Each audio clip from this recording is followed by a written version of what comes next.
Welcome back to the KOAM Morning News. It is Wednesday. That means it's time for another Wildcat Wednesday. And we've got Jesse Gilmore in studio this morning here to teach us about Champion Trees and a program that apparently every state has. Yeah, a lot of people don't know about Champion Trees, but each state is going to have its own Champion Tree program. Sometimes it's also called Trees of Distinction, but it's put on by either the Department of Conservation or the state's Forest Service. Sometimes it's put on by Extension, but it's a list of different species that are native to those states. Sometimes you will have non-native species as well, but usually they're going to prioritize native species, and it's the largest of each species in that particular state.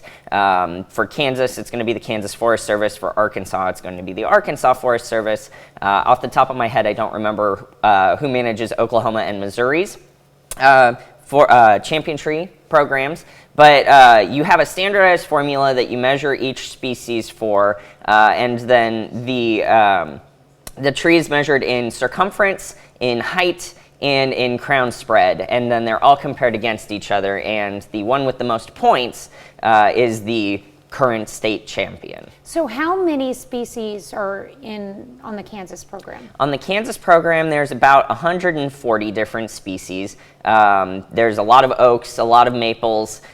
In southeastern Kansas, we have 6 state champions. We've got the water oak on Pitt State's campus. We've got the eastern red cedar in Wilson County. There's a shellbark hickory and now an Osage orange in Labette County. So wait a minute, where's the one on the Pitt State campus? It is going to be right south of the Union, there in the quad. And it's a water oak? Yep, a water oak. Oaks are pretty hard to determine the exact species of if you're not familiar with oaks, because there's over 1,000 different species of oaks. And that's the largest water oak in the state of Kansas? Largest water oak in the state of Reported. Kansas. Yep. Yeah, and that's part of the problem with Champion Tree program is we depend so much on the public to nominate trees or to have people come out and measure trees.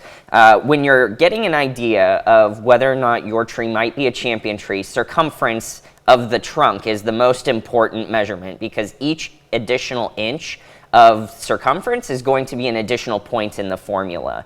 Height is 1 point for every foot of height, so it's not as important.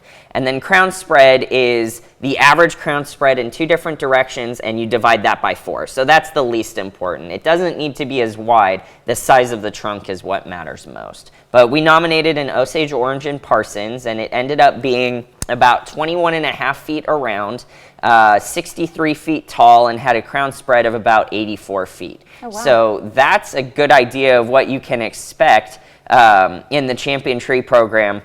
And obviously each species is going to be slightly different.